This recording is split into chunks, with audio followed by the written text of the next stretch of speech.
Istvan Farkas pressed both palms against the mud he'd just packed onto the north wall of his cabin, his breath clouding in the October air. Behind him, Caleb Dorsey's laughter cut through the Arkansas River Valley like a blade. "You've lost your damn mind, Farkas. You're burying your own house like a corpse." Istvan didn't turn around. His fingers worked the clay-thick earth into every gap between the logs, smoothing it with the same precision he'd once used to build bread ovens in Budapest. His wife Ilona stood in the doorway, her face tight with worry, their children watching from the window. The whole settlement thought he'd gone mad. Let them think it. Before we continue with Istvan's story, I invite you to subscribe to our channel and stay with us until the very end of this journey. Comment below with the city you're watching from. I'd love to see how far this story travels. The first freeze had come early that year, and Istvan had felt it in his bones the moment he woke. Not just cold, the kind of cold that found every weakness in a structure, every crack in a man's confidence. He'd built the cabin himself over the summer solid pine logs, chinked with oakum and moss, a good stone chimney-tight joints. Ilona had been proud of it when they first moved in. "A real home," she'd said, running her hand along the smooth-planed walls. "Not like the dugout we started in." But that first night in September when the temperature dropped, when Mate had woken crying about the cold, and Zofia's breath had made frost crystals on her blanket, Istvan had known. The cabin wasn't enough. "We need more wood," Ilona had said the next morning, standing over the cook stove with her shawl pulled tight. "If one cold night makes the children that miserable, it's not the wood." Istvan had interrupted her, which he rarely did. "We could burn half the forest and still wake up cold. The heat leaves too fast." She'd looked at him with that expression he'd come to know well, the one that said she trusted him, but didn't always understand him. "Then what do we do?" He'd walked outside without answering, stood in the yard looking at the cabin from every angle. The other homesteads dotted the valley, smoke already rising from morning fires. The Pritchards downriver, the Dorseys up near the creek, the Kowalskis who'd arrived from Poland the same year Istvan had come from Hungary. All of them preparing for winter, the same way, cutting wood, stacking wood, burning wood, an endless cycle that would leave them poor and cold by February. That's when the idea had come to him, or rather the memory.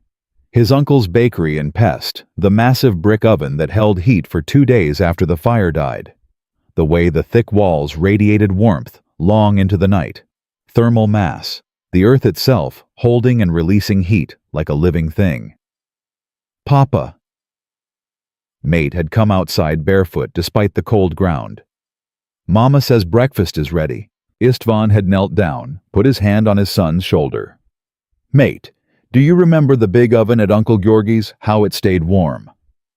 The boy had nodded, 8 years old, and already missing Hungary in ways he couldn't articulate. "I'm going to build one around our house." Mate's eyes had widened. "An oven for our house." Something like that. That afternoon, Istvan had started digging. Not far from the cabin, just enough to find the good clay-rich soil that sat beneath the topsoil. Caleb Dorsey had ridden by on his way to town and stopped to watch. "Digging a root cellar," Caleb had called out. "No." "Well." Caleb had weighted his horse shifting beneath him. "What then?" "Building." "Building what exactly?" Istvan had straightened up his spade, heavy with wet earth. "Earth wall, around the cabin." Caleb had stared at him for a long moment, then laughed a single bark of disbelief. "You're going to bury your house." "Cover it, not bury." "That's the craziest thing I've heard since coming to this valley, and I once knew a man who tried to teach a bear to pull a plow." Caleb had shaken his head. "Mud on a cabin. Lord have mercy." He'd ridden off still laughing, and by the next day the whole settlement knew. Istvan had felt their eyes on him as he worked mixing the clay soil with straw, packing it against the logs in layers. The Kowalski boys had come by to gawk. Mrs. Pritchard had sent her husband to check if the Hungarian needed help with his reason. Ilona had brought him water at midday, her face carefully neutral. "They're talking." "Let them talk. Caleb told everyone you've gone mad. He said you're making our house into a mud pile." "Caleb builds fine cabins, but he doesn't understand heat." "And you do." There was no challenge in her voice, just honest question. Istvan had set down his tools, took her hands. Back home I built ovens. Big ones for bakeries, small ones for houses. My uncle taught me how brick and clay hold heat, how they breathe with the temperature. Wood and air, they're like strangers. They don't want to stay together. But earth and heat, they're old friends. They hold each other. Ilona had looked at the wall he was building, already 6 inches thick along the north side. It looks strange. It will look stranger, but when winter comes, the real winter, you'll see. She'd squeezed his hands and gone back inside, and Istvan had returned to his work. The mockery had intensified as the days passed. Caleb had made a show of riding by every afternoon, sometimes with others, pointing out the growing mound of earth that was slowly transforming the cabin's appearance. Farkas's folly, he called it. The man's building his own grave and calling it a house. One evening, Caleb had brought 3 other men, John Pritchard, Samuel Kowalski, and a newcomer named Dutch Henderson, who'd just claimed land up the valley. They'd sat on their horses in a semicircle, watching Istvan work in the fading light. Farkas. Caleb had said, his voice carrying false friendliness. We've been talking.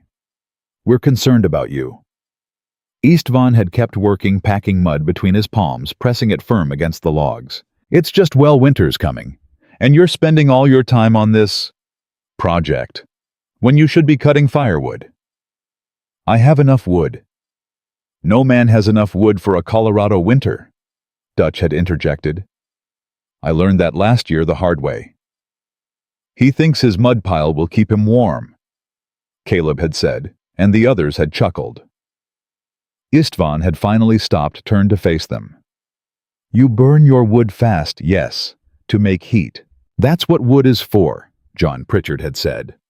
And when the fire dies, the heat dies, gone, wasted into the sky. That's why you keep the fire going, Samuel had said slowly, as if explaining to a child. All winter, you keep it burning every hour. As much as we can. Istvan had gestured to his earth-covered wall. This keeps the heat, stores it. The fire heats the earth heats the house. Even when the fire is small, even when it dies, the earth remembers. The earth gives it back. The 4 men had exchanged glances. That's not how building works, Caleb had said finally. I've built 30 cabins in this territory, good cabins. Never once did I bury one in mud. In Hungary, this isn't Hungary. This is Colorado. And in Colorado we build with wood and we heat with fire. That's civilization. Civilization, Istvan had repeated quietly. Is that what you call freezing every night? Caleb's face had darkened. My family doesn't freeze. Your daughter, the little one, I saw her last week. She coughs. That's none of your concern. Cold makes children cough, makes them sick. Earth holds warmth. Warmth keeps children well. You presume a lot for a man building a mud pile? Caleb had said, his voice tight. My cabin is sound. My family is fine. And come spring, when your walls are melting into puddles and your wife is complaining about the mess, you'll remember this conversation. They'd ridden off together, their laughter drifting back across the valley, and Istvan had returned to his work. But his hands had trembled slightly as he packed the next layer of earth. Not from doubt, from anger at his own inability to make them understand. He'd never been good with words, not in Hungarian, and certainly not in English. His hands knew things his mouth couldn't explain. Inside, Ilona had supper waiting. Mate and Zofia were already at the table, their faces lit by the oil lamp. The cabin felt smaller now, with the earth pressing against the outside walls, but it also felt different. More solid, more contained. Did they leave? Ilona had asked. Yes. What did they say? The same, that I'm wrong. Zofia, 6 years old and watchful, had spoken up. Papa isn't wrong. Papa knows things. Istvan had touched her hair. Sometimes knowing isn't enough. Sometimes people need to see. They'll see, Mate had said with a child's certainty. When winter comes, they'll see, and they'll be sorry they laughed. Maybe. Istvan had sat down, accepted the bowl Ilona handed him. Or maybe they'll just freeze and blame me for not warning them better. "You did warn them," Ilona had said, in words they didn't want to hear. The next day had brought the first real test. A cold snap swept down from the mountains, dropping the temperature 20 degrees overnight. Istvan had woken before dawn to add wood to the stove, but he'd noticed something: the cabin wasn't as cold as it should have been. The earth wall on the north side, the side he'd completed first, now nearly 2 feet thick, it had absorbed heat from yesterday's fire, and it was giving that heat back slowly, steadily. He'd pressed his palm against the interior logs, then against the exposed logs on the south wall where he hadn't yet applied the earth layer. The difference was unmistakable. The covered wall was warmer by at least 10 degrees. "It's working," he'd whispered. "What?" Ilona had stirred in the bed. "Come feel this." She'd wrapped a blanket around herself and joined him, placing her hand where his had been. Her eyes had widened. "The wall is warm. The earth holds it, just like I said. But the stove hasn't been going for hours." "Doesn't matter. The earth remembers. It gives it back slow." For the first time since he'd started the project, Ilona had smiled, really smiled. "Then keep building." He had. Over the next 3 weeks, as October turned toward November, Istvan had covered all 4 walls of the cabin with earth. Not just mud anymore. He'd mixed in straw for binding, added rocks at the base for stability, created a gradual slope that made the cabin look less like a building and more like a natural hill rising from the valley floor. He'd left spaces for the windows and door, building small tunnels through the earth that funneled light while blocking wind. The chimney rose from what now appeared to be the summit of a small mound. The neighbors had stopped openly mocking him, but their silence was somehow worse. They'd simply written him off as lost, a cautionary tale. The Hungarian who'd gone strange. When Istvan went to town for supplies, conversations would pause when he entered the general store, resume in whispers after he left. Only one person had shown genuine interest: a widow named Sarah Chen, who lived alone on a hardscrabble claim east of town. She'd ridden out one afternoon and dismounted without being invited, walked a slow circle around the transformed cabin. "Smart," she'd said finally. Istvan had been so surprised to hear approval that he'd nearly dropped his shovel. "You think so? My first husband was Chinese, railroad worker. They dug into hillsides for shelter during the worst winters. Same principle as what you're doing. Earth insulation." She'd knelt down, examined where the earth met the stone foundation. "You've done it well. Better than most white men would, too proud to learn from anything that isn't written in an English book. You've seen this before. Different application, same idea. The earth doesn't care who you are or where you're from. It just holds heat or it doesn't." They'd talked for an hour, the first real conversation about building science Istvan had been able to have since arriving in America. Sarah had suggested improvements, air gaps in certain places, drainage considerations for spring melt. When she'd finally ridden off, Istvan had felt less alone than he had in months. But that brief moment of connection had ended when Caleb Dorsey showed up 2 days later, his face stormy. "Did Sarah Chen come out here?" he'd demanded. "Yes." "What did you talk about?" "The building. She had suggestions." "I'll bet she did."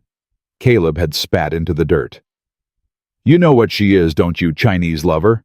Her first husband was one of those railroad coolies. She's not right in the head, Farkas. Not someone you should be taking advice from."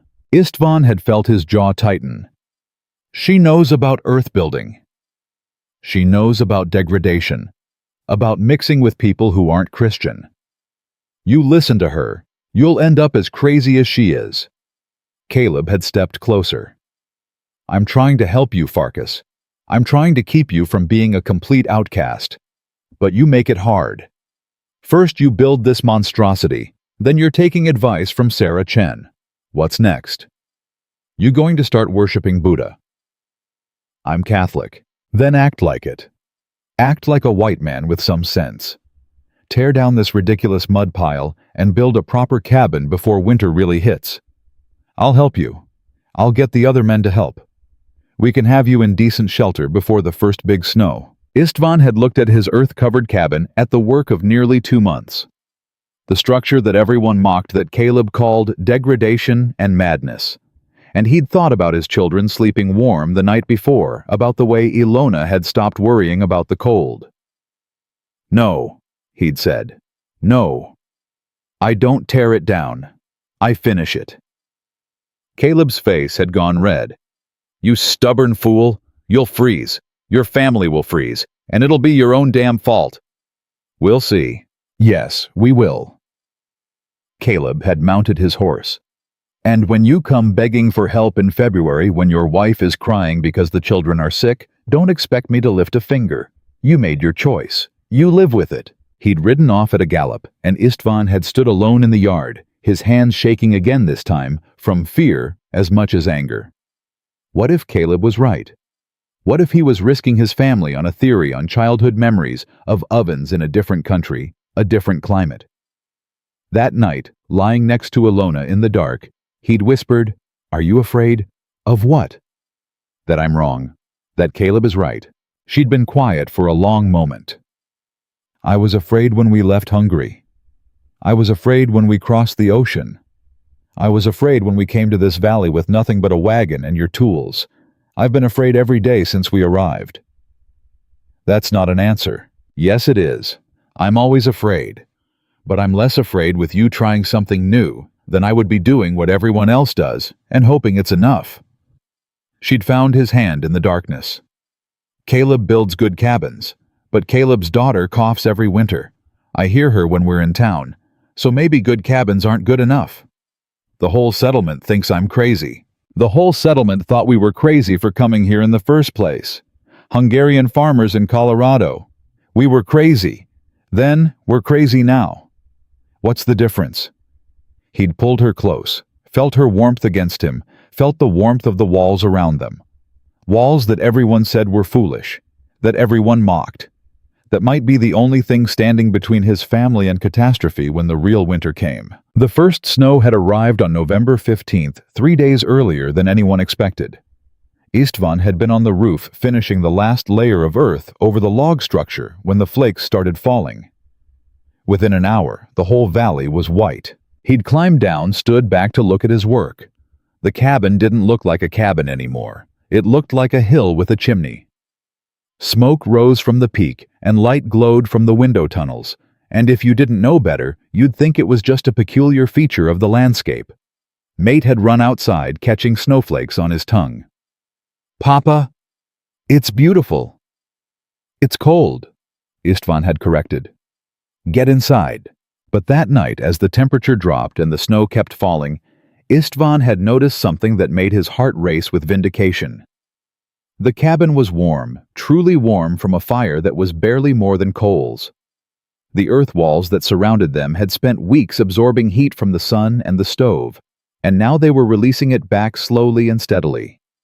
The temperature inside held firm even as the wind howled outside. He'd walk to each wall, pressing his palms against them, feeling the stored heat radiating inward. This was it. This was the proof he'd needed. "Tomorrow," he'd told Ilona, "when the others see how much wood they're burning just to stay barely warm, they'll start to wonder. And if they don't, then they'll freeze wondering." But he'd been wrong about one thing: the others didn't start wondering. They started suffering. Because the first snow wasn't just an early arrival, it was the beginning of the worst winter the Arkansas River Valley had seen in 20 years. And Istvan Farkas, in his mud-covered cabin that everyone called foolish, was about to become the only man who'd prepared for it. The snow didn't stop for 3 days. By the time it finally cleared, the valley floor lay buried under 18 inches of white, and the temperature had dropped to levels that made breath freeze in the air before it could dissipate. Istvan woke that third morning to find Mott and Zofia still asleep under their single blanket, their faces peaceful, instead of pinched with cold. The cabin temperature had held steady all night with nothing but embers in the stove. He'd added fresh wood, made coffee, and was sitting at the table when Ilona emerged from their bedroom alcove. She touched the wall as she passed a gesture that had become habit. "It's still warm," she said. "I know. The Pritchard's chimney has been smoking since before dawn. I could see it from the window." Istvan looked up from his coffee. "They're burning through wood already. It's only November. They don't understand what's coming. Ilona sat across from him, her hands wrapped around her own cup. And you do? I feel it. This isn't a normal winter. This is... He struggled for the English word. This is punishment winter. That's superstition. No, it's pattern. Back in Hungary, my grandfather told stories about the winter of 1812, the winter that killed Napoleon's army. He said you could feel it coming if you paid attention, the way the animals moved, the way the air tasted. And this winter tastes like that. Istvan nodded slowly. The elk came down from the high country 3 weeks early. The beavers built their dams twice as thick. Even the magpies, you notice how many there are this year. They know. Animals always know. Ilona was quiet for a moment. Then, should we tell the others? Tell them what? That I have a feeling they already think I'm crazy. They might listen now. They might see that you were right about the cabin. They'll see when they see. Words won't convince them. But Ilona had been wrong about one thing. The others weren't just refusing to see, they were actively choosing blindness. That afternoon, when the temperature rose enough for people to venture out and dig paths to their outbuildings, Caleb Dorsey made a point of riding past the Farkas place. He stopped his horse directly in front of what had been the cabin, now looking like nothing more than a snow-covered mound, with smoke rising from its peak. "Farkas!" he'd shouted. Istvan had been outside clearing snow from the entrance tunnel. He'd straightened, waited. "You plan on coming out of your burrow anytime soon, or are you hibernating like a bear?" "I'm here, working." Caleb had dismounted, walked closer, his boots crunching through the snow. "I'll give you this. It's impressive in a pathetic sort of way. You really did bury your whole cabin. Can't even tell there's a building under there." "That's the point. The point is to look like an idiot. The point is to stay warm." Caleb had laughed, but there was something forced about it. "Warm, in a dirt pile. My cabin's plenty warm, Farkas. Got a good fire going, nice and cozy." "How much wood did you burn last night?" The question had caught Caleb off guard. "What? To stay nice and cozy. How much wood? That's not your concern." "Half a cord? More?" Caleb's jaw had tightened. "I burn what I need to burn. That's what wood is for. And in February, when your wood is gone, what then?" "My wood won't be gone. I cut plenty." Istvan had gestured toward Caleb's property up the valley. "You have maybe 3 cords stacked, maybe 4. This winter will take 10. You don't know that. I know that I burned one small fire yesterday. Kept it going maybe 4 hours. Cabin stayed warm all night. You tell me, is that normal?" Caleb had stared at him, his face reddening despite the cold. "You're lying. Come inside. Feel for yourself." "I'm not going into your mud hole." "Because you're afraid I'm telling the truth." That had done it. Caleb had pushed past Istvan, ducked into the entrance tunnel, and emerged into the main cabin. Istvan had followed, watching, as Caleb stood in the center of the room, his expression shifting from defiance to confusion. Mate and Zofia were at the table working on their letters. They'd looked up when Caleb entered, then gone back to their work. The stove was going, but the fire was small, barely more than a few logs burning lazily. Caleb had walked to the nearest wall, pressed his hand against it. Then he'd walked to the opposite wall and done the same. Then the back wall. His face had gone from red to pale. "This isn't..." He'd stopped, started again. "How is it this warm in here?" "The earth. That's impossible. Earth doesn't... Earth holds heat, stores it, gives it back slow. I've been telling you this for 2 months." Caleb had stood there for a long moment, his hand still on the wall, feeling the warmth radiating from the packed earth. Then he'd dropped his arm, turned toward the door. "Lucky," he'd said. "You got lucky with the temperature, that's all." "It's not luck. We'll see how lucky you are when spring comes and you have to dig your family out of a mudslide." Caleb had ducked back through the entrance tunnel, and Istvan had heard him mounting his horse, riding away faster than he'd arrived. Ilona had been at the wash basin, but she'd watched the whole exchange. "He's scared," she'd said quietly. "Of what?" of being wrong, of what it means if you're right and he's wrong. She'd been correct. Over the next week, as the cold deepened and the second snowstorm hit, bringing another foot of snow and temperatures that dropped below zero at night, the cracks in everyone's confidence had started to show. Istvan heard it in town when he went for supplies. Heard it in the way conversation stopped when he entered the general store, but not the same way as before. This time, the silence wasn't contempt. It was curiosity, mixed with resentment. Dutch Henderson had approached him at the counter. "Farkas, question for you." "Yes. This earth thing you did, how long did it take?" 2 months, maybe more." "And it really works. It's really warmer." Istvan had looked at him. This man who'd laughed with Caleb, who'd called the cabin a mud pile. "Come see for yourself." "I'm asking you straight. Does it work?" "Yes." Dutch had nodded slowly, chewing on his bottom lip. "Could a man do it now? Start building earth walls now. Ground is frozen. Earth won't pack right. Has to be done before the freeze." "So we're stuck." "You're stuck. I'm warm." Dutch's face had hardened. "No need to be smug about it." "I'm not smug. I'm truthful. You had 2 months to prepare. You chose wood. I chose earth. Now you live with wood, and I live with earth." "We didn't know." "I told you.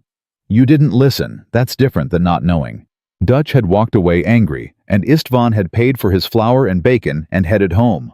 But as he'd loaded the supplies onto his sled, he'd felt eyes on him. The whole town watching, weighing, wondering if maybe the crazy Hungarian wasn't so crazy after all. The real shift had come on December 1st, when the temperature hit 15 below zero and stayed there for 5 straight days. The kind of cold that killed. The kind that found every weakness, every gap, every false confidence. John Pritchard's youngest son, barely 3 years old, had developed a cough that turned into something worse. Istvan heard about it from Sarah Chen, who'd stopped by to check on how the earth walls were performing. "The boy's struggling to breathe," Sarah had said, sitting at the Farkas table with coffee warming her hands. "John's burning through wood so fast he's already into his reserve supply. But the cabin won't hold heat. The chinking is failing in this cold." "He should bring the family here," Ilona had said immediately. Sarah had shaken her head. "Pride won't let him. Asking help from you would be admitting you were right. The boy could die," Istvan had said. "I know. I told John that. He said he'd rather die trying his way than live by borrowing yours." Istvan had stood up, grabbed his coat. "Then I go to him." "He won't listen." "I don't go to talk. I go to help." The Pritchard place had been easy to find. Just follow the constant stream of smoke from the chimney. Istvan had found John outside splitting wood in the brutal cold, his face raw from the wind. The man's hands were shaking so hard he could barely hold the axe. Pritchard. John had looked up, and Istvan had seen something in his eyes that went beyond exhaustion. It was defeat wearing the mask of determination. "I don't need your help, Farkas." "Your son does." "My son is fine." "Sarah says he can't breathe." John had brought the axe down hard, splitting a log more through anger than accuracy. "Sarah talks too much." "Bring him to my cabin. Warm air will help his lungs." "I'm not bringing my family to your dirt hole." "It's warmer than here." "I said no." Istvan had stepped closer, keeping his voice level. "Your pride or your son. Choose." John had raised the axe again, but his hands were shaking so badly that he'd dropped it. He'd stood there, staring at his own trembling fingers, and something in him had broken.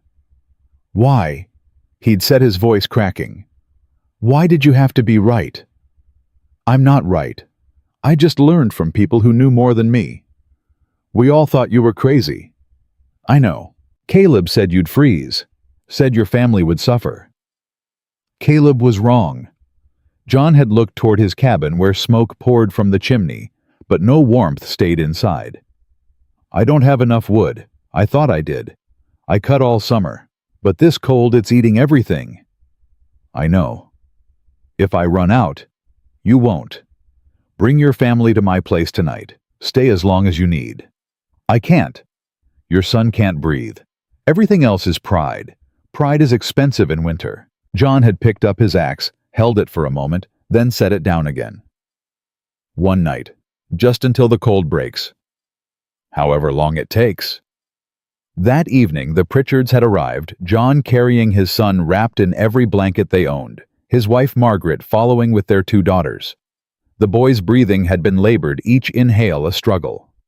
Istvan had settled them near the stove, brought them soup, watched as the warmth of the cabin slowly eased the child's breathing. Margaret had cried, not from sadness, from relief so profound it overwhelmed her. "He's breathing better already," she'd whispered, touching her son's chest, feeling the ragged gasps smooth into something more regular. Mate had given up his bed to the Pritchard girls, sleeping instead by the stove with Sophia. The cabin had been crowded 9 people in a space meant for 4, but the warmth had held. The earth walls had done their work, and by morning, the Pritchard boy was breathing normally, his fever broken. John had stood at the entrance preparing to leave his face a mixture of gratitude and shame. "I owe you. You owe me nothing. I called you crazy. You weren't wrong. I am crazy. Just a different kind of crazy than you thought." John had almost smiled. Then, "Will you teach me how to build like this?" "You can't now. Ground is frozen." "But next summer. Before next winter. Will you teach me?" "Yes." Word had spread fast. The Hungarian's cabin had saved the Pritchard boy. The earth walls that everyone mocked had kept a child alive when conventional building couldn't. Within 2 days, 3 more families had asked if they could shelter with the Farkas family during the worst of the cold snaps. Istvan had turned them away. Not from cruelty, but from reality. "My cabin can't hold everyone, but I can teach you things to help now." He'd shown them how to bank earth against their north walls, even frozen earth providing some barrier against wind. How to reduce airflow in their cabins to prevent heat escape. How to burn smaller, hotter fires instead of large, wasteful ones. Small measures that wouldn't save them, but might keep them alive. Caleb hadn't come, hadn't asked for help, hadn't acknowledged the change in public opinion. His cabin continued smoking day and night, wood burning at a rate that would leave him empty by January. His daughter's cough worsened despite the constant fire. It was Caleb's wife Anne who'd finally broken. She'd come alone one afternoon, her face haggard from sleepless nights and worry. Ilona had answered the door, taken one look at her, and pulled her inside without a word. "My daughter," Anne had said, and then couldn't continue. She'd just stood there, shaking, tears freezing on her cheeks. Ilona had wrapped her in a blanket, sat her down, brought her something warm to drink. "Tell me." "She can't stop coughing. The cold gets into her chest and stays there. I keep her by the fire, I wrap her in everything we have, but it doesn't matter. The cabin," Anne's voice had broken. "The cabin is killing her." "Where's Caleb?" "Cutting wood, always cutting wood, as if more wood will fix what's wrong." Anne had looked up, met Ilona's eyes. "Your husband tried to tell him, tried to show him, but Caleb wouldn't listen. And now—" "Bring her here," Ilona had said immediately. "Caleb won't allow it." "Caleb doesn't have to know. He'll find out. Let him. Your daughter's life or your husband's pride. Choose." Anne had chosen. That night she'd brought her daughter Emma, telling Caleb she was taking the girl to stay with family in town. Instead, she'd brought her to the earth-covered cabin that her husband had mocked, and within hours the warm, stable air had begun to ease the child's breathing. Emma had stayed for 3 days. 3 days during which her cough lessened her color, improved her breathing, steadied. 3 days during which Anne shuttled between town and the Farkas cabin, lying to her husband about where their daughter was recovering. On the 4th day, Caleb had found out. He'd ridden to town looking for Anne, discovered from the shopkeeper that no one had seen her or Emma there, and had put together what must have happened. He'd arrived at the Farkas cabin like a storm dismounting before his horse fully stopped bursting through the entrance tunnel with his face purple with rage. "Where is she?" he'd roared. Emma had been sitting with Sophia, the 2 girls working on a drawing together. She'd looked up when her father entered, her eyes going wide with fear. Istvan had stepped between Caleb and the children. Your daughter is getting well. You had no right. Your wife had every right. It's her daughter too. Caleb had pushed past him, grabbed Emma by the arm. We're leaving. She's not ready. Anne had started. Now.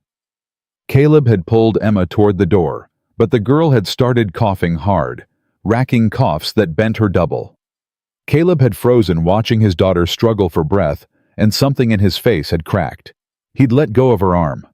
Emma had collapsed into her mother's embrace, still coughing, but breathing, and Caleb had stood there with his hands hanging useless at his sides. Your cabin is warmer than mine, he'd said finally, the words forced out like pulled teeth. Yes, my daughter breathes better here. Yes. I don't. Caleb had started again. I don't understand how. Istvan had gestured to the walls. You want me to explain again, or you want to listen this time? Caleb had looked at him with something that might have been hatred, or might have been respect with Caleb. The two emotions often looked the same. Explain. So Istvan had explained, slowly using simple words, walking Caleb around the cabin and letting him feel the warmth radiating from the earth walls, explaining thermal mass heat storage the way earth and fire work together instead of fighting each other. And Caleb had listened. Really listened. His hand on the wall, feeling what his daughter had already felt, what the Pritchard boy had felt, what everyone who'd sheltered in this cabin had discovered. When Istvan finished, Caleb had been quiet for a long time. Then, I was wrong. Yes. You tried to tell me. Yes. I didn't listen because... Caleb had stopped, looked at Emma still in Anne's arms. Because I thought I knew better. Because you were foreign and I thought being American meant I understood America better than you could. Maybe you understand America. But Winter doesn't care about countries. Caleb had nodded slowly. Can she stay until she's fully recovered? Yes. And can you... This part seemed to cost him even more. Can you teach me, not for this winter, but for next? So maybe next year my family can breathe in my own cabin. Yes. Caleb had left without his daughter, without his wife, riding back to his too-cold cabin alone. But something had shifted. The man who'd been Istvan's loudest critic had become, if not a friend, at least someone willing to learn. Over the next 2 weeks, as December wore on and the cold showed no signs of breaking, the Farkas cabin became something unexpected. Not just shelter a school. Men who'd mocked Istvan's mud pile came to study its construction. They measured the earth walls, asked about materials, took notes on insulation techniques. They couldn't build earth berms now, not with the ground frozen solid, but they could learn for next year. They could understand what they'd missed. Sarah Chen had smiled when she'd seen it. You've started a revolution, she'd told Istvan. I've started nothing. I just built what I knew how to build. That's all any revolution is. Someone doing what they know while everyone else thinks they're crazy. But the revolution had come with a cost. The more people who learned from Istvan, the more wood they saved, the more comfortable they became, the more Caleb's authority in the settlement had eroded. He'd been the master builder, the one everyone turned to for advice on construction and survival. Now that authority had shifted to a Hungarian immigrant who barely spoke English, who'd succeeded by ignoring everything Caleb had taught. Istvan had seen it building in Caleb's face each time the man visited. The gratitude for Emma's recovery warring with resentment at his own displacement. The desire to learn clashing with the shame of needing to learn from someone he'd considered inferior. It had come to a head on December 23rd when the temperature dropped to 25 below zero and Caleb's wood supply finally ran critical. He'd arrived at the Farkas cabin before dawn, his hands so cold he could barely knock. Istvan had opened the door to find him standing there shivering. Despite his heavy coat, his pride finally broken by the simple mathematics of thermal dynamics. I need... Caleb had started, then stopped. Tried again. I'm asking for... Stopped again. Help. Istvan had finished for him. Yes. Come in. And Caleb Dorsey, the man who'd called Istvan's work a folly, who'd predicted his family would freeze, who'd been so certain of his own superior knowledge, he'd stepped into the earth-covered cabin he'd mocked, and he'd stayed. The Dorsey family moved in that same morning, Anne and Emma already there. Caleb bringing nothing but a single bag of clothes and a humiliation so profound it changed the shape of his face. 12 people now lived in a space built for 4. The cabin smelled of too many bodies, too much breath-wet wool and desperation. But it was warm. Istvan had given up his bed to the Dorseys, sleeping instead on the floor near the stove with Ilona and the children. The Pritchards had left 2 days earlier when their boy recovered, but their space had been immediately filled by Samuel Kowalski's elderly mother, who'd been coughing blood in her son's freezing cabin. The old woman, Marta, spoke only Polish, but she'd grabbed Istvan's hand when she arrived and kissed it, tears streaming down her weathered face. No translation needed. "How long can this last?" Ilona had whispered to Istvan that first night, lying on their makeshift pallet while strangers slept in their bed, their chairs, every available surface. "As long as it needs to. We're running low on food." "I know. And the stove with this many people were burning more wood than we planned. Still less than any of them were burning in their own cabins." She'd been quiet for a moment. Then, "You're keeping them alive. The earth is keeping them alive. I just knew how to ask it." But asking the earth had become complicated by asking humans to coexist in impossible proximity. The first real fight had erupted on Christmas Eve, when Caleb and Samuel had disagreed about stove management. Caleb wanted a larger fire. Samuel wanted to conserve wood. Their voices had risen until they were shouting, until Caleb had shoved Samuel backward into the wall. Istvan had stepped between them. "Outside, both of you. It's 20 below," Caleb had started. "Then make it quick." They'd stood in the bitter cold, the 3 of them breath freezing in clouds. Istvan had kept his voice level. "You want to fight about fire, fine, but not in front of the children, not in front of your wives, and not in my cabin." "Your cabin." Caleb had laughed bitterly. "You keep reminding us it's yours." "I'm reminding you that you're guests. Guests don't fight." "We're not guests. We're refugees. There's a difference." "Then be refugees who remember why you're here instead of dead in your own homes." That had silenced them both. They'd returned inside, and an uneasy peace had held, but Istvan had felt it, the tension of too many people, too much stress, too long confined. Like water behind a dam building pressure. The dam had cracked on December 27th, when Dutch Henderson had arrived at the door nearly dead from exposure. He'd tried to tough out the winter in his cabin alone, burning through his wood in 10 days, then attempting to survive without heat by wrapping himself in every blanket he owned. By the time he'd admitted defeat and stumbled to the Farkas place, his fingers were black with frostbite. Anne Dorsey, who'd learned nursing from her mother, had looked at Dutch's hands and shaken her head. "These fingers are lost. Maybe the thumbs can be saved." Dutch had stared at his blackened digits, his face empty of expression. "Lost? I'm sorry. All of them. The 3 smallest on each hand, possibly the index fingers too. I can't tell yet." Dutch had started laughing, a horrible sound that had made everyone in the cabin go quiet. "I cut wood all summer, stacked it perfect, thought I was prepared. And now I lose my fingers because I didn't bury my house in mud. You lose your fingers because you waited too long to ask for help." Istvan had said quietly. "Would you have helped if I'd come sooner?" "Yes." "Even after I laughed at you, called you crazy?" "Yes." Dutch had looked around the crowded cabin, at all the people who'd mocked Istvan now sheltering in his warmth. "We're all parasites, every one of us, living off your cleverness because we were too stupid to listen." "Not parasites," Ilona had said firmly. "Neighbors." Neighbors would have believed him the first time. Neighbors also survived together. That's what we're doing. But surviving together had gotten harder when the food started running low. Istvan had planned his supplies for a family of 4 through a hard winter. He hadn't planned for 12 people through an impossible one.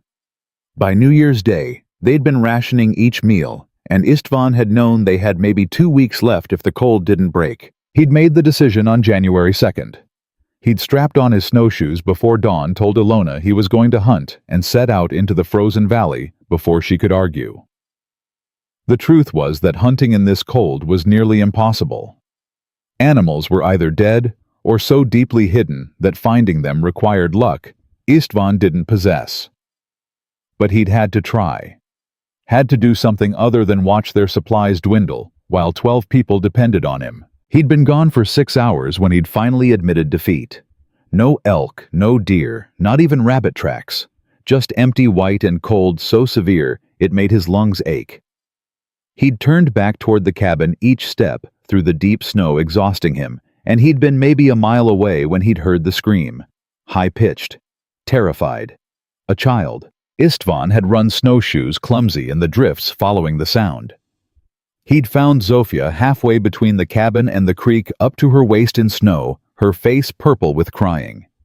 Mate was with her trying to pull her free, but the snow had collapsed beneath them into some hidden cavity.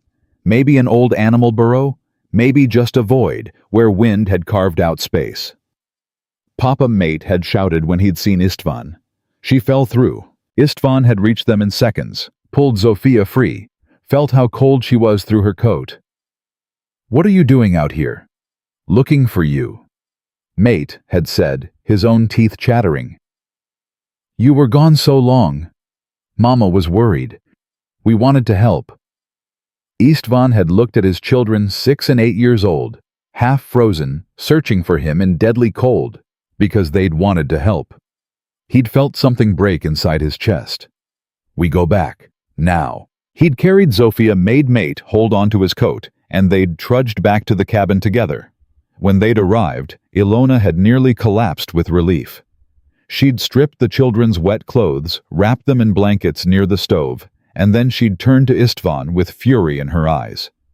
6 hours. 6 hours you were gone without telling me where. I told you I was hunting. In this cold, that's not hunting, that's suicide. We need food. We need you. Your children need you. You think your corpse frozen in the snow will feed anyone?" It was the first time she'd raised her voice at him since they'd arrived in Colorado. The whole cabin had gone silent, everyone pretending not to listen, while listening to every word. Istvan had pulled her into their makeshift sleeping area, the only private space in the entire cabin. "I can't watch them starve." "Then go to town. Ask for help." "From who?" "We're the ones helping everyone else. Who helps us?" "Someone will. Someone has to." "No one has to do anything. That's what I learned this winter. People only do things when they're forced to, when they can't ignore the problem anymore." Ilona had grabbed his face in both hands. "Then make them see. Make them understand that if we fall, everyone else falls too." She'd been right. The next morning, Istvan had taken Caleb aside. "I need you to go to town." "Why me?" "Because they'll listen to you. They know you. You're one of them." "What do I tell them?" "The truth. That 12 people are living in my cabin. That our food is running out. That if they want their families back alive, they need to send supplies." Caleb had looked at him for a long moment. "They're going to ask why you didn't plan better." "Tell them I planned for my family, not for theirs." "They're going to say it's your own fault for taking everyone in." "Tell them I took everyone in because no one else would. Tell them I saved their families while they sat in town doing nothing. Tell them whatever you want, but get us food." Caleb had left that afternoon, and Istvan had watched him go with an anxiety he couldn't quite name. Trusting Caleb felt like trusting a rattlesnake, not to bite possible, but not comfortable. The wait had been excruciating. 2 days passed with no word. The food dwindled further. Istvan had cut the rations again, watching children go to bed hungry, listening to Dutch Henderson's frostbitten fingers throb with pain they had no medicine to treat. On the 3rd day, Marta Kowalski's coughing had worsened. She'd been getting better, the warm air healing her lungs, but the reduced food had weakened her again. Samuel had sat with his mother through the night, holding her hand while she struggled for breath. By morning, she was gone. They'd wrapped her body in blankets and placed her in the entrance tunnel where the cold would preserve her until the ground thawed enough for burial. Samuel had stood over her for an hour, not crying, not speaking, just standing there while everyone else pretended to go about their morning routines. Finally, he'd turned to Istvan. "I brought her here to save her." "I know. And she died anyway." She died warm. She died breathing easier than she had in weeks. She died with family near her instead of alone in a frozen cabin. Is that supposed to make me feel better? No. It's supposed to remind you that death comes regardless. We just choose how we meet it. Samuel had nodded slowly, then walked outside into the brutal cold without a coat. Istvan had followed him, found him standing in the snow, his face turned toward the sky. "What are you doing?" "Wondering if God sees this, if he sees what we're going through and cares at all." God gave you a mother who lived to 73 in a country where most women die at 50. God gave you neighbors who sheltered her when you couldn't. Maybe that's all the caring you get. It's not enough. It never is. But it's what we have. They'd stood together in silence until the cold drove them back inside, and Istvan had felt the weight of every person in that cabin pressing down on him. 12 people had become 11. How many more would he lose before winter broke? The answer had come that afternoon when Caleb returned with 3 wagons full of supplies. Food, medicine, blankets, firewood. The whole town had contributed, shamed by Caleb's account of what Istvan had been doing while they stayed safe in town. But Caleb hadn't come alone. He'd brought the town doctor, a stern man named William Graves, who'd insisted on seeing the conditions himself. Dr. Graves had examined Dutch's fingers, given him laudanum for the pain, and confirmed what Anne already knew: the fingers couldn't be saved. Then he'd examined everyone else, checking for signs of illness, malnutrition, frostbite.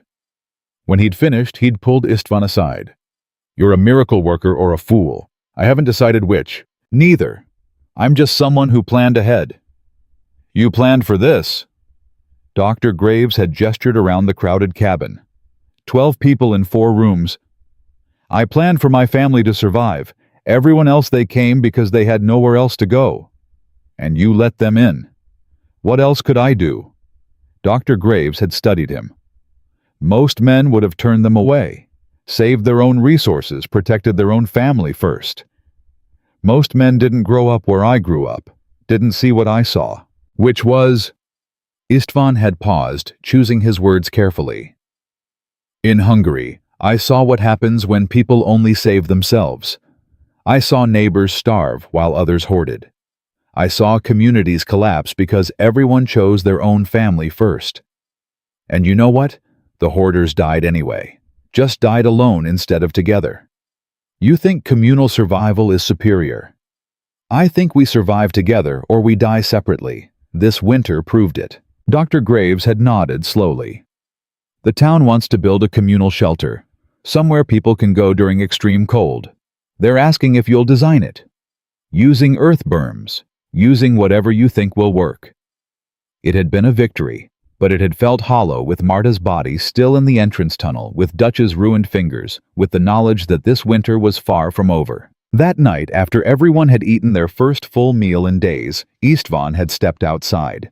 The stars were brutal in their clarity, the cold so intense it made his eyes water. He'd stood there, looking at his earth-covered cabin, this hill of mud that everyone had mocked, that had become the only thing standing between 11 people and death. Ilona had joined him, wrapped in a shawl. "The doctor thinks you're remarkable." "The doctor thinks I'm lucky." "Aren't you? Maybe. Or maybe I just listened when other people talked. My uncle in Budapest, he taught me about ovens. Sarah Chen, she taught me about earth insulation. Even Caleb taught me something. He taught me what not to do." "And what did I teach you?" Istvan had pulled her close. "You taught me that being right doesn't matter if you can't make people listen. You taught me that I had to show them instead of telling them." Did it work? We're all still alive. So yes, but alive wasn't the same as safe. The next morning had brought news that shattered whatever peace they'd found. A rider from downriver had brought word that the Henderson Place Dutch's cabin that he'd abandoned had collapsed under the weight of snow accumulation.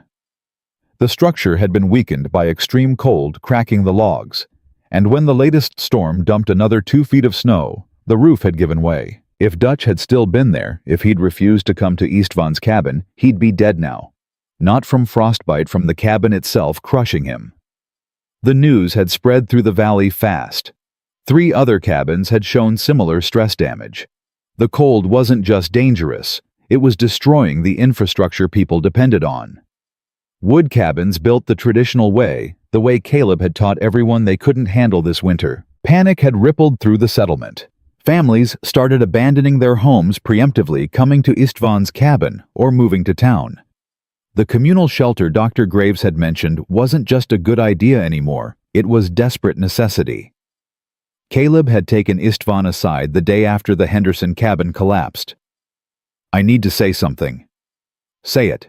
I've been building cabins in this territory for 12 years. I thought I knew what I was doing. I thought my way was the right way, the only way, and I was wrong." "You weren't wrong. Your cabins work for normal winters." "This isn't a normal winter." "No, but normal winters come back. Your methods will matter again." Caleb had shaken his head. "You're being generous. You don't have to be." "I'm not being generous. I'm being practical. I can't build earth berms on every cabin in this valley. There's not enough time, not enough knowledge. But you can build better wood cabins. Tighter, stronger. And next summer, you teach people both ways. Your way for speed and resources. My way for extreme protection. Then they choose what they need. You'd trust me to teach your method." "You learned it, didn't you? You understand it now." Caleb had nodded slowly. "I understand it. More than that, I respect it. Which is something I should have done from the beginning." It had been as close to an apology as Caleb was capable of giving, and Istvan had accepted it with a simple nod. But that moment of reconciliation had been shattered that same evening when Emma Dorsey's cough returned with a violence that terrified everyone. The warm cabin had been healing her, but the stress of overcrowding, of reduced food, of her father's tension, it had all accumulated in her small body until her lungs rebelled. Anne had worked through the night, trying every remedy she knew, but by dawn, Emma was gasping for air, her lips turning blue.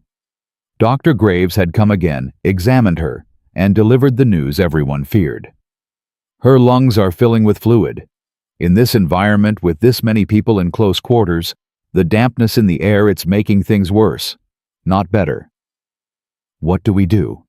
Anne had asked, her voice breaking. "She needs dry air and space. The warmth here saved her before, but now it's hurting her." Caleb had stood frozen, watching his daughter struggle to breathe, his face cycling through emotions too fast to track. Then he'd turned to Istvan. "My cabin.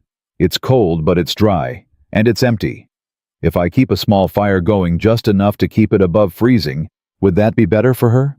Dr. Graves had nodded. "It might be."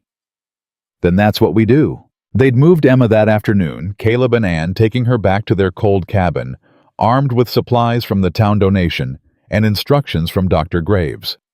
It had been a risk, leaving the guaranteed warmth for uncertain cold, but sometimes the right choice wasn't the safe one. The cabin had felt emptier with the Dorseys gone, even though 10 people still remained.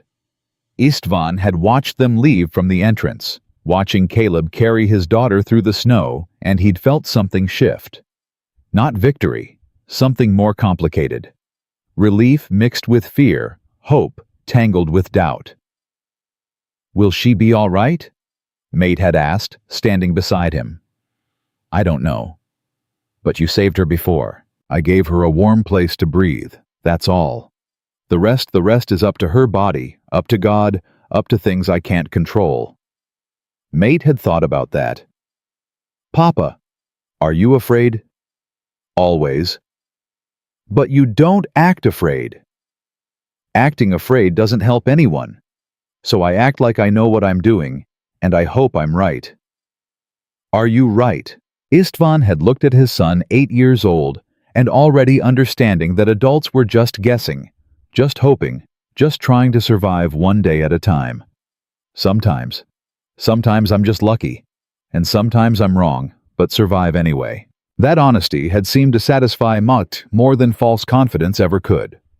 The boy had nodded and gone back inside, and Istvan had stood alone in the cold, watching the Dorseys disappear into the white distance, praying that his earth-berm cabin hadn't saved Emma, only to send her back to death in a traditional one. The answer came 3 days later when Anne appeared at the entrance, her face luminous with relief that made her look 10 years younger. "She's breathing, really breathing. The dry air, it's working." Ilona had embraced her, the two women holding each other, while the rest of the cabin watched. "Thank God. Thank your husband. He knew what we needed, even when I didn't want to hear it." But Emma's recovery had come at a cost that became apparent when Anne kept talking. "Caleb's burning through wood trying to keep the temperature just high enough. At this rate, he'll be out in a week." "Tell him to come back here for supplies," Istvan had said. "He won't. He says he's already taken enough from you. His pride is going to freeze his daughter." "I know. I told him that. He won't listen." Anne had lowered her voice. "He's ashamed. Not just of being wrong about the earth-berm, ashamed of needing you, of being the expert who became the student." Istvan had felt that old frustration rising. His shame is expensive. "I'll make him see sense. Somehow." But somehow had turned into a crisis 2 nights later, when a windstorm hit the valley with such force that it tore shingles off roofs and knocked down the Kowalski fence. The temperature during the storm hadn't dropped much, but the wind chill had been deadly. John Pritchard, who'd gone back to his own cabin after his son recovered, had lost 2 toes when he'd gone outside to secure his livestock and been trapped in the barn for 6 hours. The wind had done something else too. It had found every weakness in Caleb's cabin, every crack in the chinking, every gap in the construction, and exploited them mercilessly. By the time the storm passed, the interior temperature of Caleb's cabin had dropped to barely above freezing, despite the fire burning full. Caleb had appeared at Istvan's door at first light, his face haggard with sleeplessness and defeat. "I need your help." "Tell me."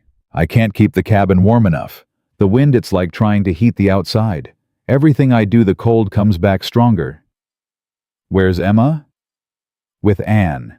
They're wrapped in every blanket we own, staying in bed near the stove, but I don't know how long that will work."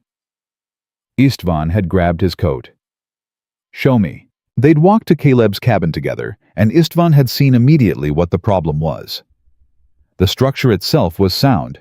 Caleb built well, but it was designed for normal winters. Moderate cold, manageable wind. This winter was breaking every rule. "You need to bank earth against the north wall," Istvan had said. "Even frozen earth will block wind better than air gaps. The ground is frozen solid. I can't dig. You don't dig. You pile snow against the wall, pack it tight, let it freeze into a barrier. Snow doesn't insulate. Packed snow does. Not as good as earth, but better than nothing. And you reduce the airflow inside. Close off rooms you're not using. Make the space smaller." Caleb had looked at his cabin as if seeing it for the first time. "I built it to last. Built it big enough for a growing family. Never thought size would be a weakness. Size is always a weakness in cold. Heat spreads, harder to contain in big spaces." They'd spent the day modifying Caleb's cabin, packing snow against the walls, sealing off the back bedroom, creating a smaller heated core that the stove could actually warm. It wasn't elegant and it wasn't permanent, but by nightfall the temperature inside had stabilized at a tolerable level. Anne had made them coffee, her hands shaking from exhaustion. "You saved us again." "I showed you how to save yourselves. That's different." Caleb had been quiet, staring into his coffee cup. When he finally spoke, his voice was rough. "I'm a builder. That's what I do. What I am. And this winter has shown me that I don't know as much as I thought I did. You know plenty. You just learned it in easy times. And you learned in hard times."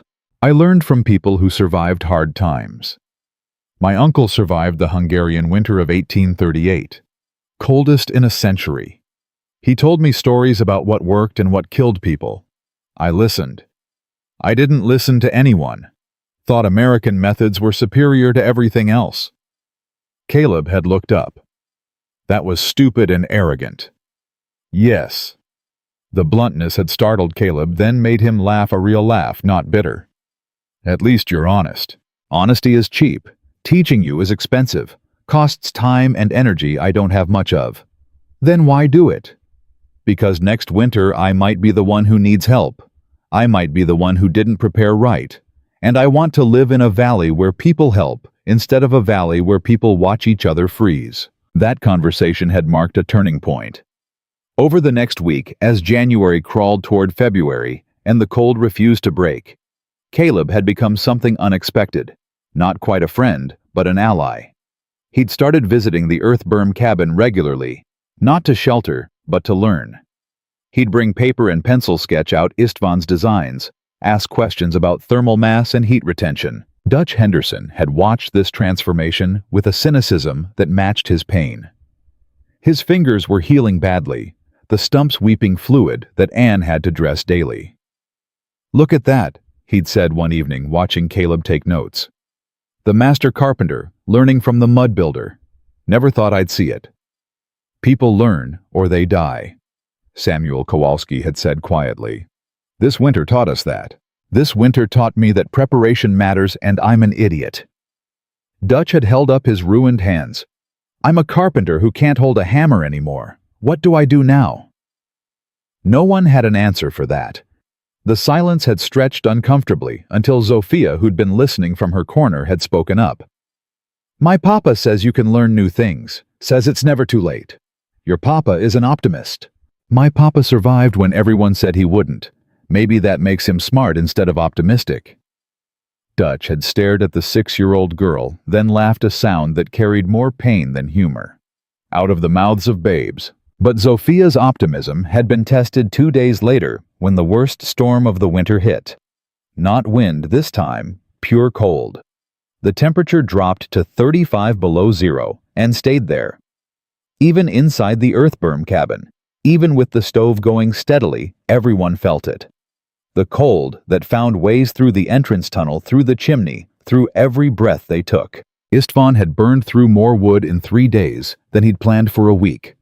The earth walls were giving back their stored heat, but even thermal mass had limits. He'd felt it in the walls when he'd pressed his palms against them. They were cooling.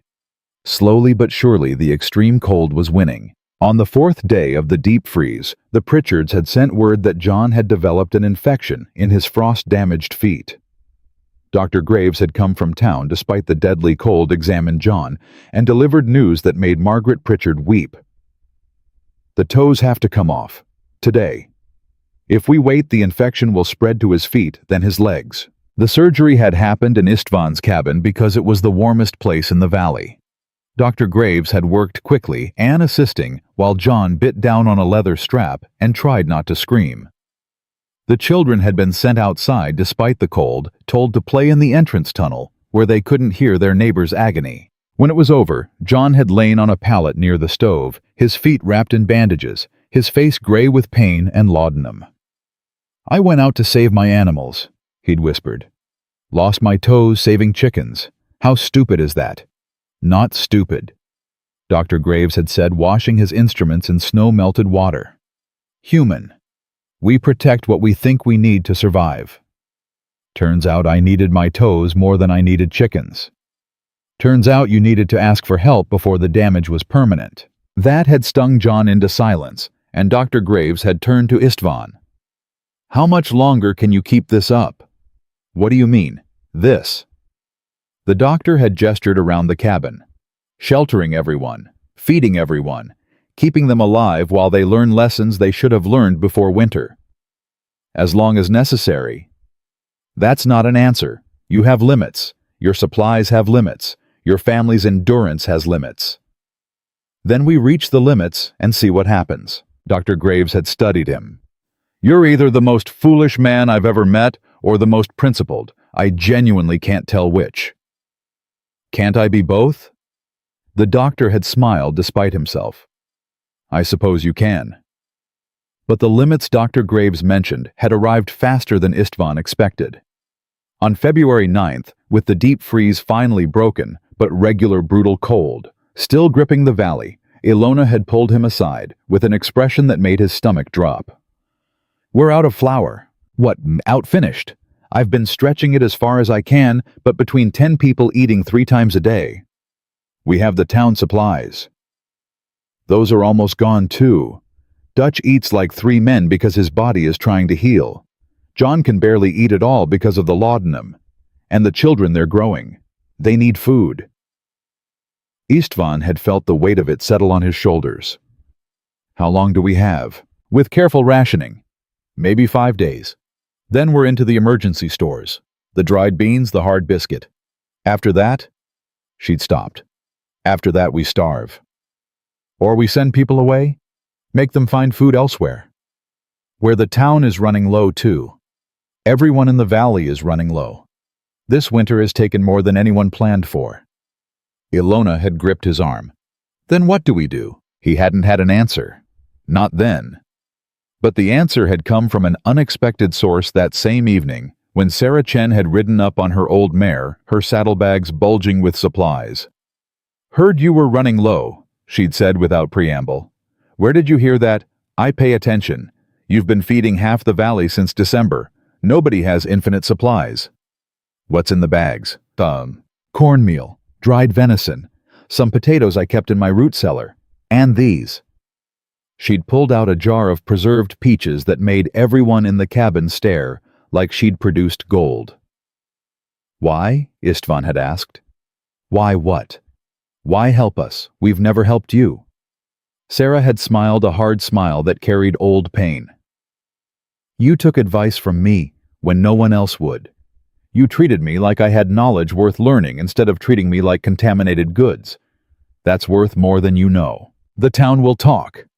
The town always talks. Let them. They can gossip while you eat." She'd stayed for dinner sharing the venison she'd brought, and Istvan had watched as the others in the cabin relaxed around her.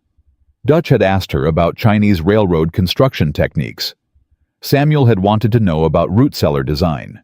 Even Caleb, when he'd stopped by later, had spoken to her with something approaching respect. After she'd left, Ilona had said quietly, "She's lonely. That's why she helps. Because you treated her like a person." Everyone should be treated like a person. Everyone should. But not everyone is, especially not women who marry outside their race. That's the town's loss. She knows more about survival than most men I've met. But Sarah's supplies, generous as they were, had only bought them another week. By mid-February, the situation had become critical. The town's communal stores were depleted. Individual families were scraping by on reserves. And the earth-berm cabin, while still the warmest place in the valley, had become a drain on resources that couldn't be sustained. The crisis meeting had happened on February 18th. Caleb John Pritchard, Samuel Kowalski, Dutch Henderson, and 3 other men from the settlement had gathered in the cabin to discuss options. Istvan had known what was coming before anyone spoke. "We need to talk about consolidation," Caleb had said. "Meaning what?" "Meaning we can't all keep separate households running. We're burning too much wood, eating too much food, trying to heat too many spaces. We need to combine resources." "You want everyone to move here?" Istvan had asked. "No, this cabin is already full. But we could build a larger communal shelter. Use your earth-berm design, but bigger. House maybe 30 people through the worst of the cold." "That would take weeks to build." "We don't have weeks," Dutch had interjected. "We need it now." "You can't build earth-berms in frozen ground. I've told you this." "Then what do we do?" Samuel had asked, his voice rising. "We can't keep living like this. People are losing body parts. My mother died. We're all one storm away from disaster." The room had fallen silent at that truth. Then John Pritchard, still pale from his surgery, had spoken from his pallet near the stove. "What if we didn't build from scratch? What if we modified existing structures, used Istvan's techniques to winterize what we already have?" "I already did that to your cabin," Caleb had said. "Didn't work well enough." Because you did it alone and didn't fully understand the principles. What if Istvan supervised? What if we all worked together to winterize 3 or 4 cabins really well, instead of trying to keep 20 cabins barely functional? The idea had merit. Istvan had turned it over in his mind, examining it from every angle. It could work. Pick the strongest cabins, the ones with the best location and construction. Bank them with snow, now earth, in spring. Consolidate families into those shelters. Which cabins? Caleb had asked. Mine, obviously. Yours because it's well built.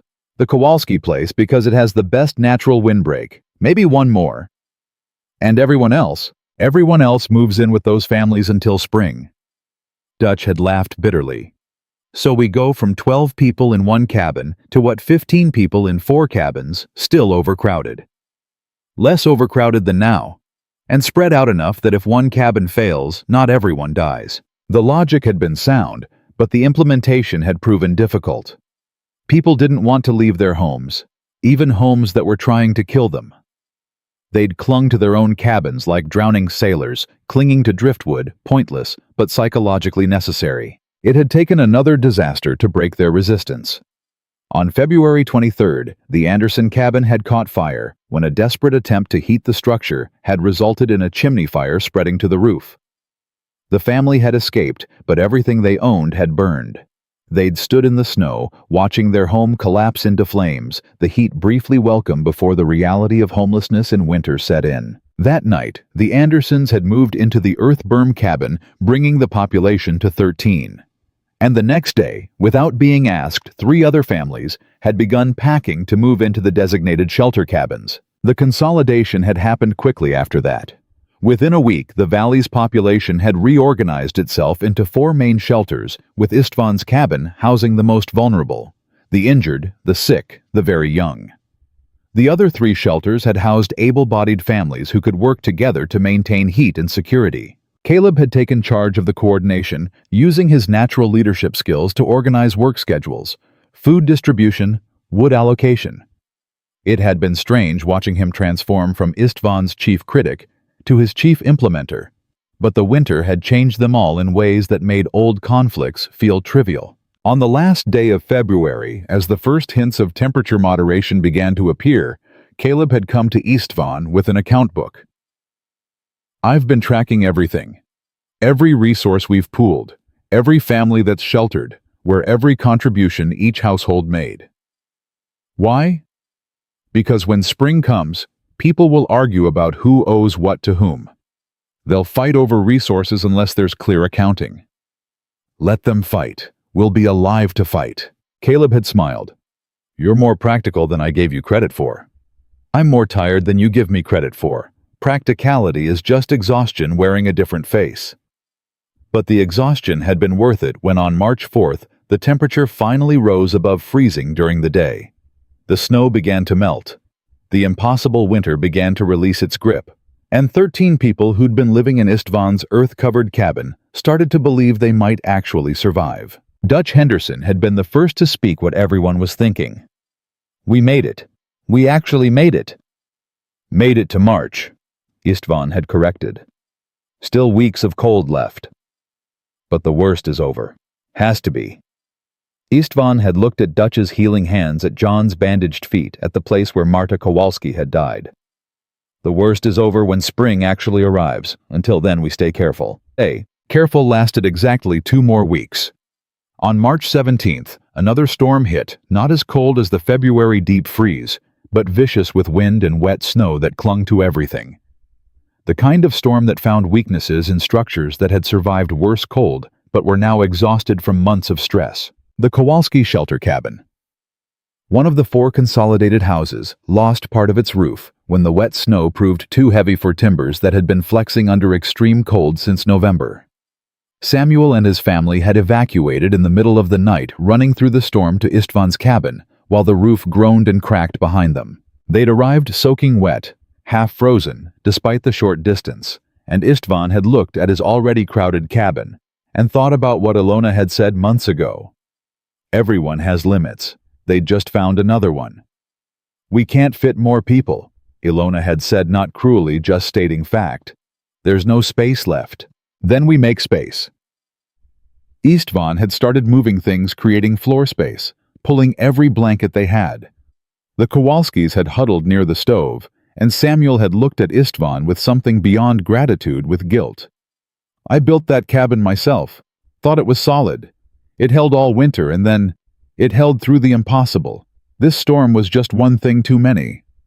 Istvan had handed him a dry blanket. Structures are like people. They can only take so much. But the Kowalski cabin failure had triggered a cascade.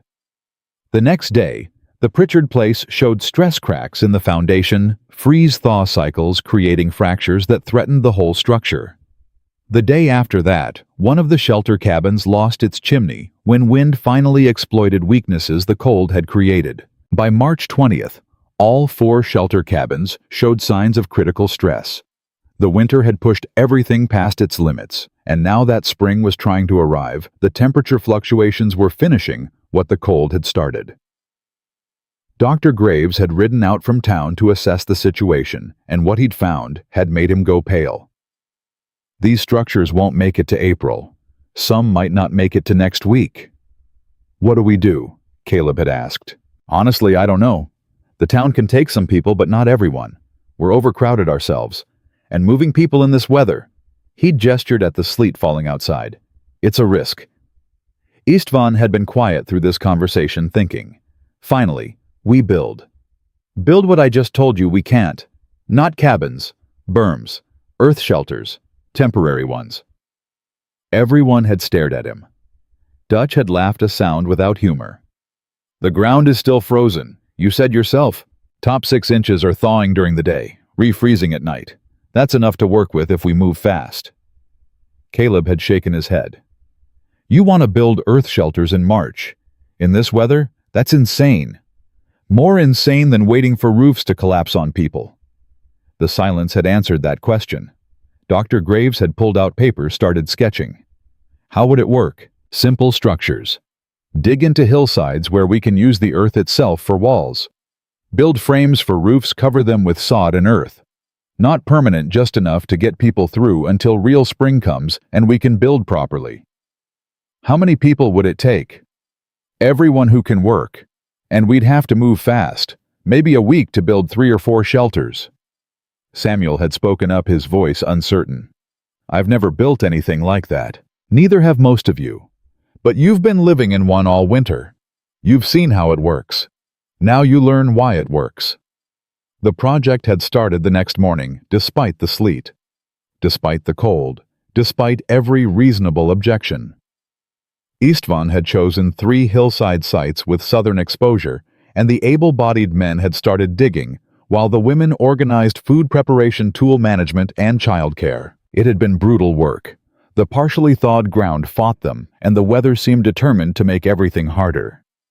But they'd kept at it, and Istvan had watched something remarkable happen. These men who'd mocked him, who'd called his work madness, they were now implementing his techniques with a desperation that bred innovation. Caleb had proved especially adept. His carpentry skills translated well to building support frames, and his natural leadership kept people organized when exhaustion made them want to quit. On the 3rd day, when the first shelter's walls were taking shape, Caleb had stood back to look at their work. It's ugly, he'd said. It doesn't have to be pretty, it has to work. Will it? We'll find out. We'll find. They'd found out on March 27th, when the first family moved into the first completed earth shelter. The Andersons, who'd lost their cabin to fire back in February, had been first. Istvan had watched them enter through the low doorway, watched them emerge minutes later with expressions of disbelief.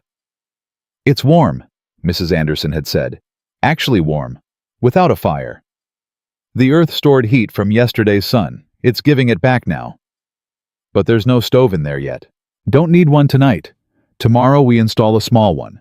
But the thermal mass will do most of the work. By the end of March, 3 earth shelters had been completed and occupied.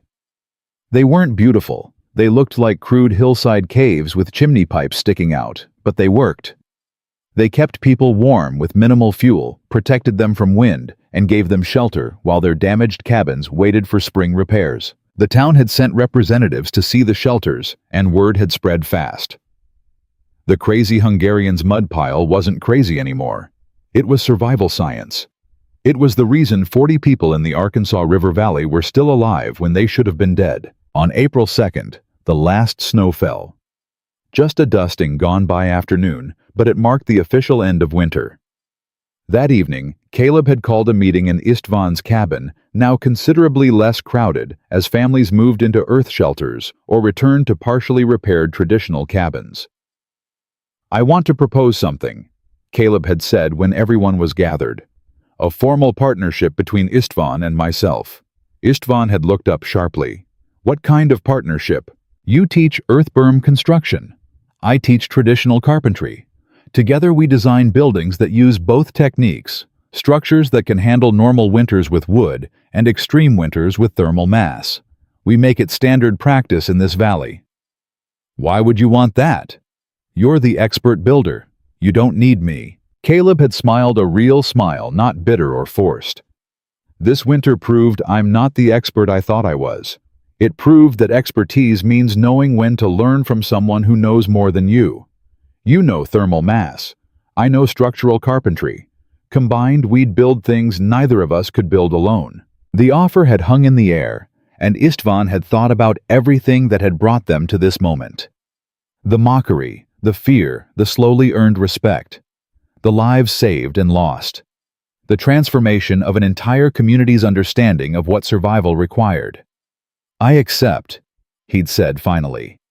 "On one condition." "What condition?" "We teach everyone. Not just build for them, teach them. So next time I'm not here or you're not here, they can do it themselves." Caleb had extended his hand. "Deal." They'd shaken on it, and the room had erupted in conversation. People already planning next winter's preparations, already thinking about improvements, already understanding that survival was a skill you practiced, not a prayer you hoped would be answered. But the partnership's first real test had come 3 days later, when a late-season storm, the last gasp of a dying winter, had threatened the valley with one more round of brutal cold. The earth shelters and the remaining winterized cabins had held firm, but several traditional structures that hadn't been properly prepared showed immediate stress. This time, nobody had waited for disaster. They'd mobilized immediately, using the techniques Istvan and Caleb had taught them, working together to shore up weaknesses before they became catastrophes. It had been the first time the community had acted preemptively instead of reactively. And watching it happen, Istvan had felt something shift in his chest. "You did this," Ilona had said, standing beside him as they watched neighbors help neighbors. "We did this, all of us." "No. You started it. You showed them it was possible. The rest followed." She'd been right, but Istvan hadn't wanted to accept the weight of it.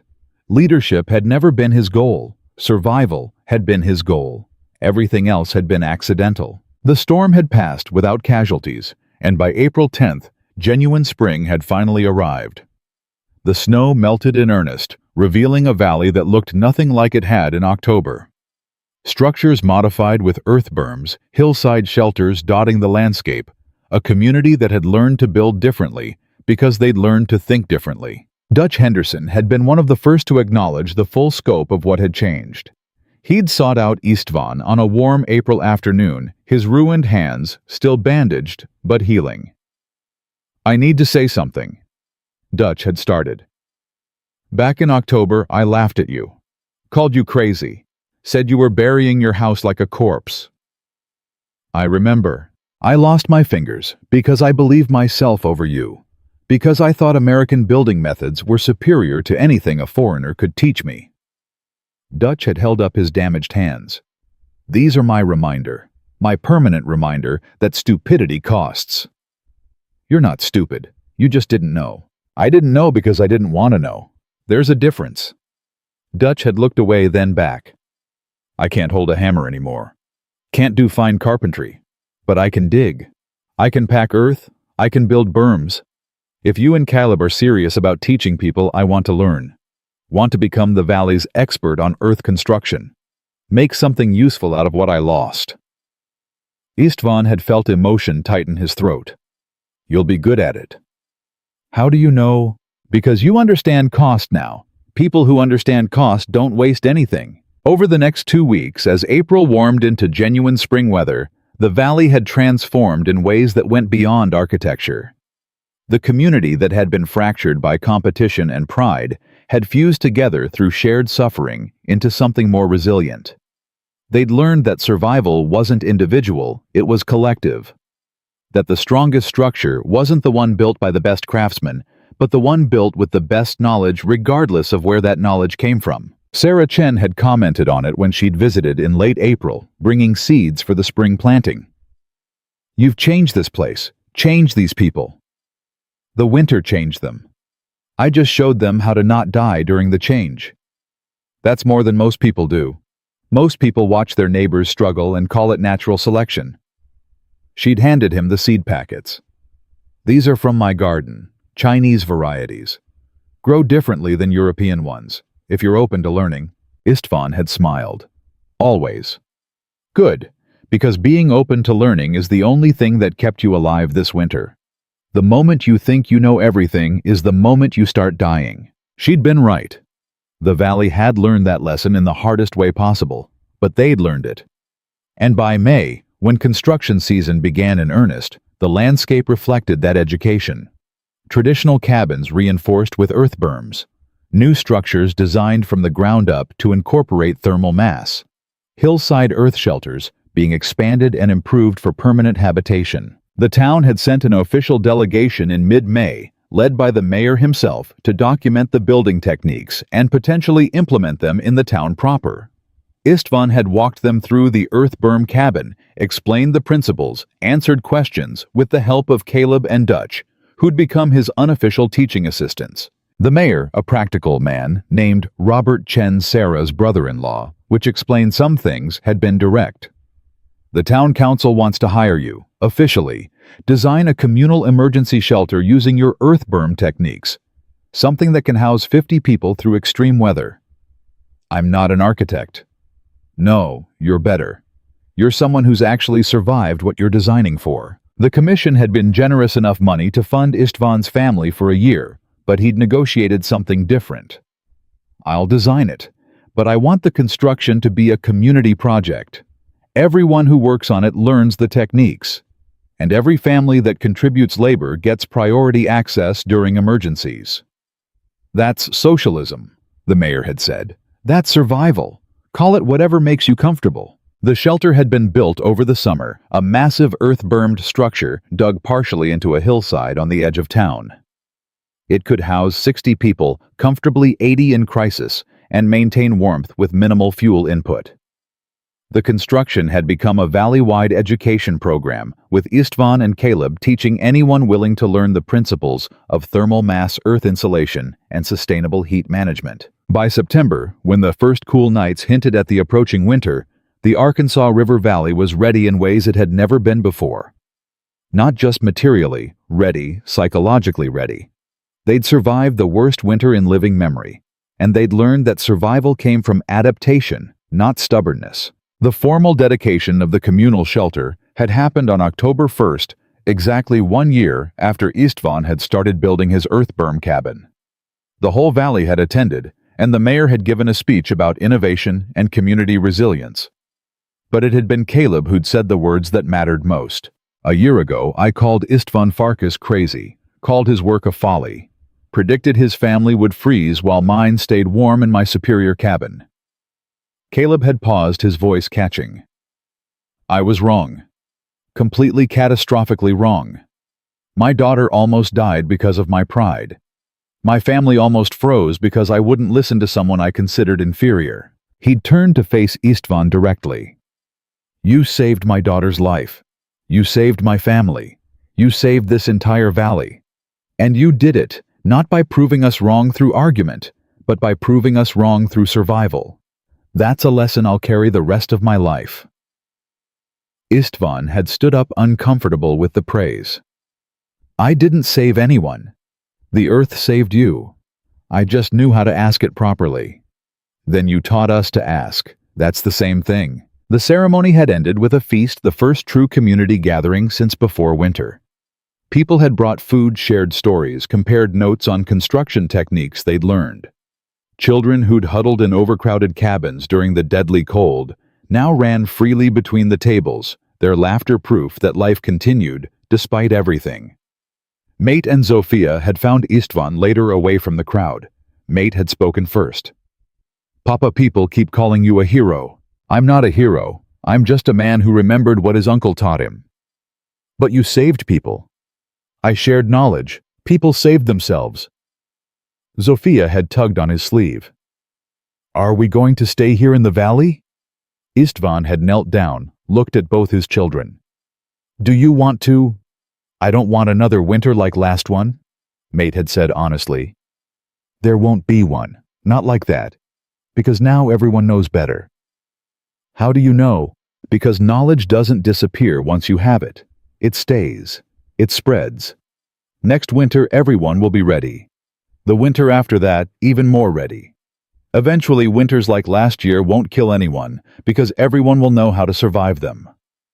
Zofia had hugged him then, and Istvan had felt the weight of everything he'd carried through that impossible winter finally lift.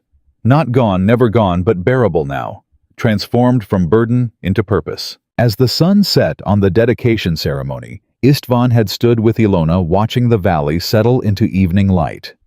The earth-bermed structures dotted the landscape like small hills, smoke rising from their chimneys, lights glowing from their windows.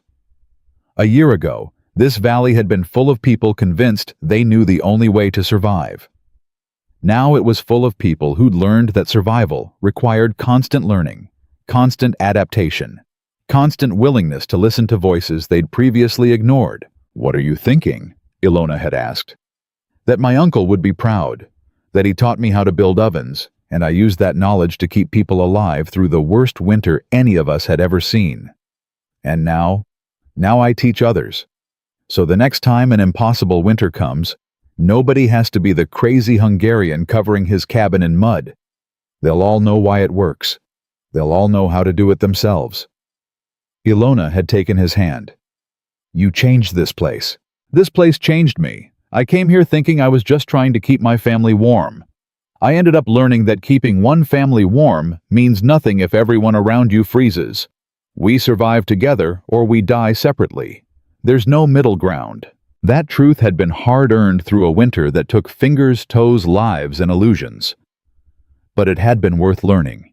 Because now, the Arkansas River Valley wasn't just a collection of isolated homesteads hoping to survive through individual effort. It was a community that understood survival as a collective effort, as shared knowledge, as the willingness to learn from anyone who had something to teach, regardless of where they came from or how strange their methods seemed. The earth-covered cabin that everyone had called Farkas's Folly had become the foundation of a revolution in how an entire region thought about survival. And Istvan Farkas, the Hungarian immigrant, who'd arrived with nothing but his tools and his memories of his uncle's ovens, had given his adopted home something more valuable than gold. The knowledge that sometimes the old ways, the foreign ways, the ways that seem like madness, they're actually the wisdom that keeps everyone alive when everything else fails.